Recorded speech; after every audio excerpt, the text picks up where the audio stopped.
Welcome back, friends. Today we are going to clean up the rocker boxes and install the rocker arms and their cross pins and all that jazz. So yeah, let's get started. Okay, so we're first going to blow these out.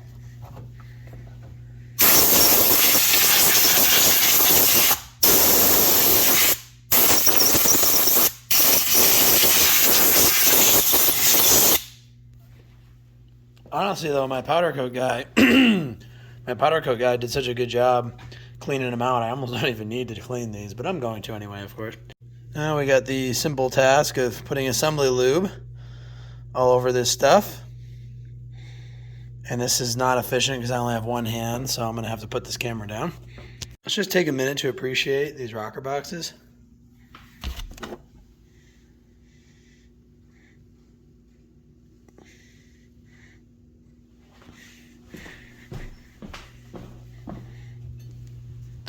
Really nice. I love the gloss black. I think it's going to look really cool.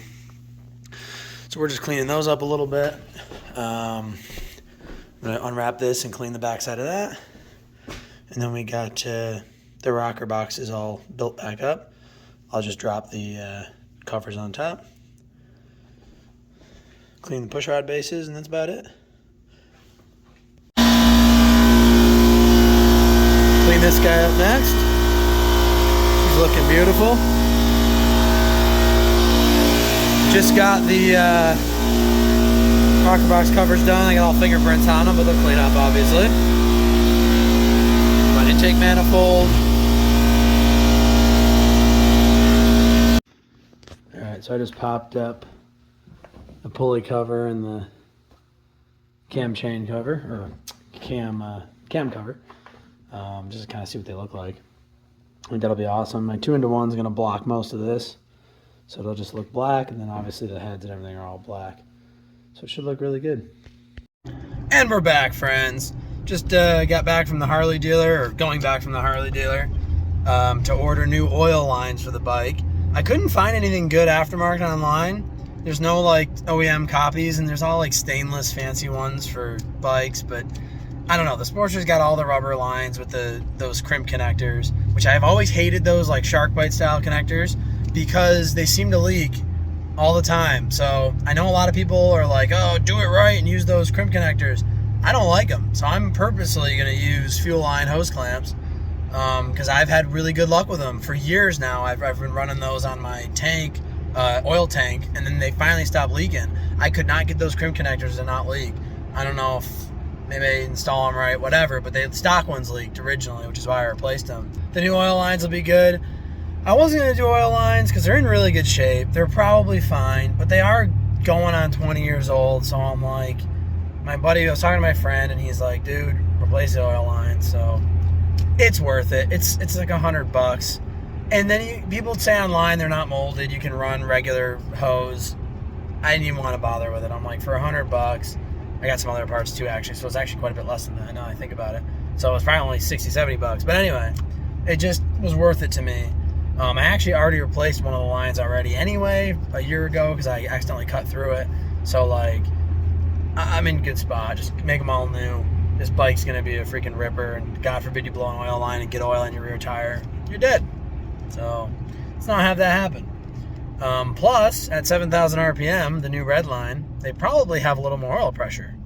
So, you know, probably good to have too. Now, if you'll notice, I have these screw-style fuel line hose clamps. And this is somewhat controversial, I found out. People don't like when you use these clamps. They like using the OEM. They're basically shark bites, like for a PEX line. I don't really know what they're technically called in this application. But my controversial hot take of the day, I don't like them. I've never liked them. Both these leaked 10,000 miles into this bike's life, and I replaced them with these, and they haven't leaked since. So say what you want, do what you want to do on your own bike. I'm going to run these clamps again because I like them. They're stainless steel. They don't rust. I actually think they look better because I don't know if you can. Yeah, you can see it in the shot. The little stock shark bite style, they get very gray looking. I don't know. I'm just not a fan. So, but that's not official advice, right? You do what you should always follow the service manual, technically speaking. All right. So that's the feed line to the oil pump. I think this one I have to take all the way off if I remember correctly. Don't quote me on that. There's really no reason not to, just to get it out of the way. Take it all the way off. That's the other thing I like about these is they do start to leak a tiny bit for whatever reason. Just tighten them up. And I had actually bought, oh, that's leaking a little bit. I was worried about that. Let's put it out here. Come on, baby. There we go. The thing with the oil lines too is as oil gets hot and cold, inside the line, it's definitely going to wear some stuff out. Wow, that bolt was incredibly loose. I didn't even break it free. I think it was actually loosening up on its own. We'll have to keep an eye on that. But things are very prone to, rubber is very prone to heat cycling. So we'll get these new lines on and it will definitely be for the better. So we pull this guy off, this little retainer. There's actually, there's this little smaller line holder right there. I always wonder what that was for. I think it's for the vent line for the carb. I pulled it out earlier. I've been looking at that for the last day or so. Like, what the heck is that? So I'll get this clip off. I'm actually just gonna put it right back on, just so I don't lose anything. Right on the belt. That's good for the belt. Let's get this clamp off. The drain line is hooked up to the frame. Now that I'm thinking about it, so we gotta undo that first. On the 06 and up Sportsters, the drain line just goes straight down to the bottom of the bike. On these, it actually has like a clip onto the frame. You can easily convert them between the two. It's never really bothered me. I guess that's in the newer design supposed to be marginally easier, I suppose, but it's never really bothered me too much. So we're gonna just kind of look and see here. It's just routed around the engine case, pretty simple. Nothing too crazy. I'm gonna take a picture of it though, so hold on. All right, so I'm trying to get the oil return line out. And she's real tight. They slam it right between the frame and like this bracket that comes off the frame for whatever reason. So we got to get a little more creative than just yanking on it, I reckon. Maybe if we do a kind of a good old push-pull. I'm not so worried about getting this out. I'm worried about getting a new one in. All right, that's actually not too bad if you do a push-pull. So I think we'll be able to fish the new one through. I mean, we're gonna have to, right? So,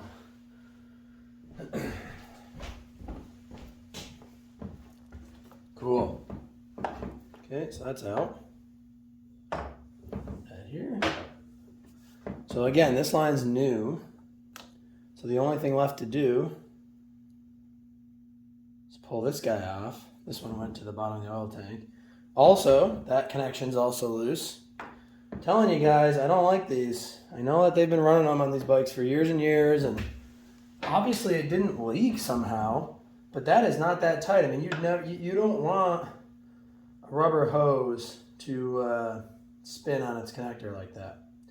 It really, over time, is more than likely to leak.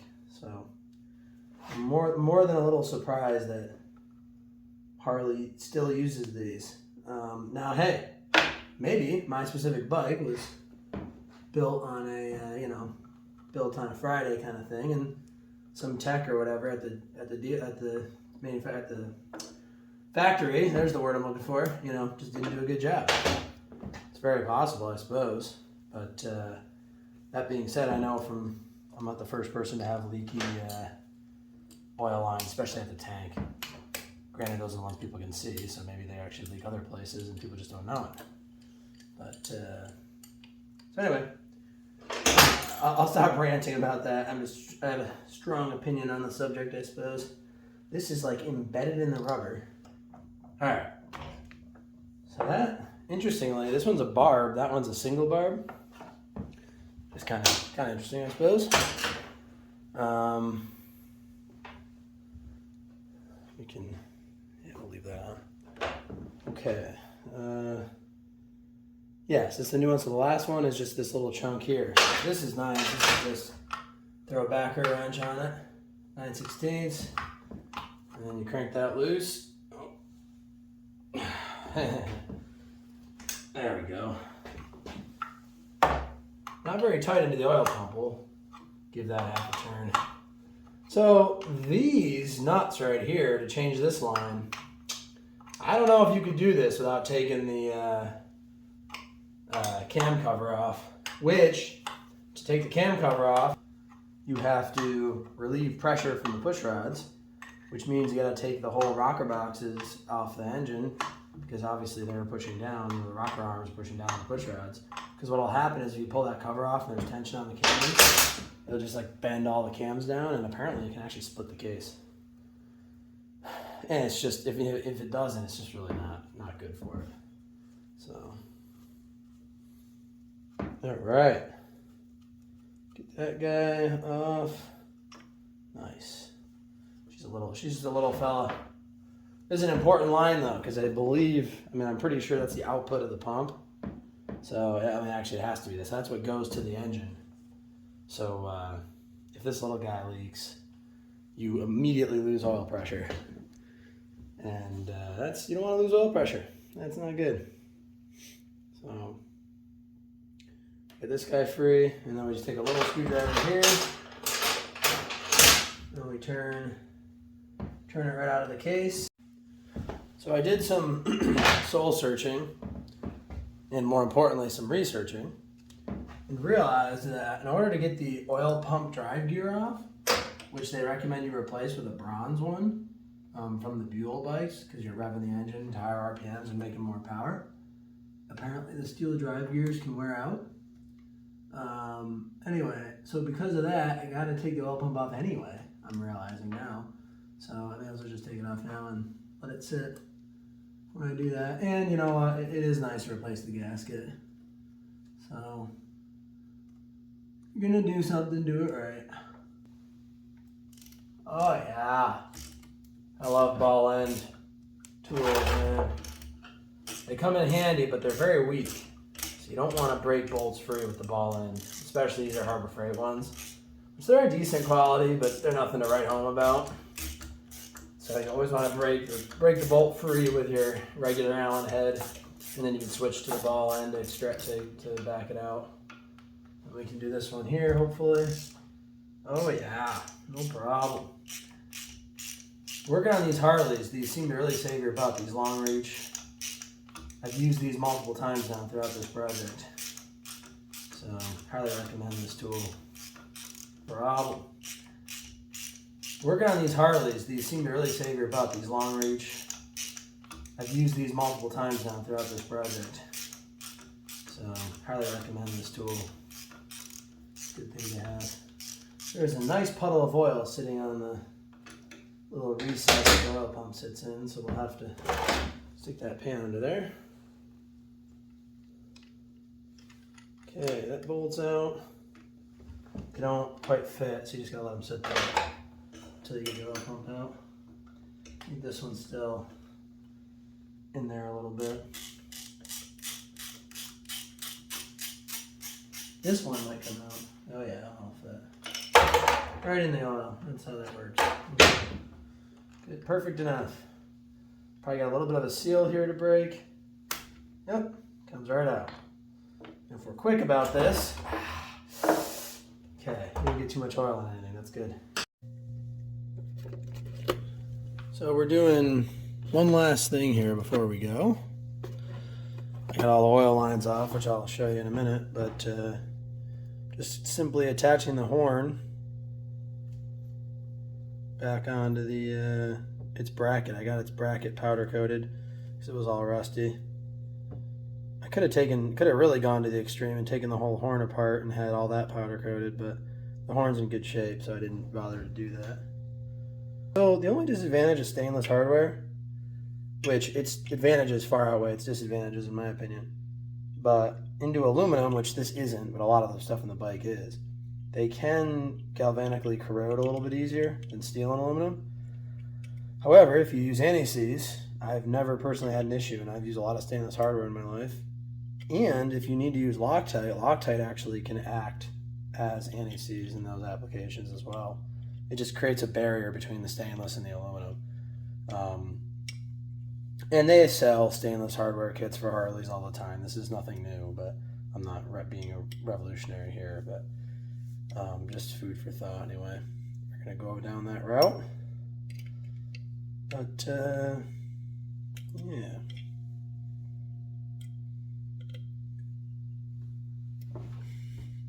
All right, so we just got all the oil lines off the bike. I replaced everything with the stainless fuel line hose clamps. I just put them on the old lines so that I knew I had enough clamps when I get the new ones. And I'll just leave these here until the new ones come, and then I'll throw them away, obviously. The oil drain thingy has a worm drive clamp on it, so I actually switched that one out too. Get the oil pump off, just sitting there. I bought a new gasket, which I think I'm actually going to get one in the kit too. It was $1.57 or whatever, no big deal. But yeah, all this stuff is pretty much ready for reinstall. I just did a bunch of stupid little stuff, like put my horn mount back on like I was saying. Got that done. I don't know if I showed this, but I got the Rockerbox covers and the Rockerbox is all built up. So they're all ready to rock and roll. Just need gaskets. Intake manifold. I love the way this came out.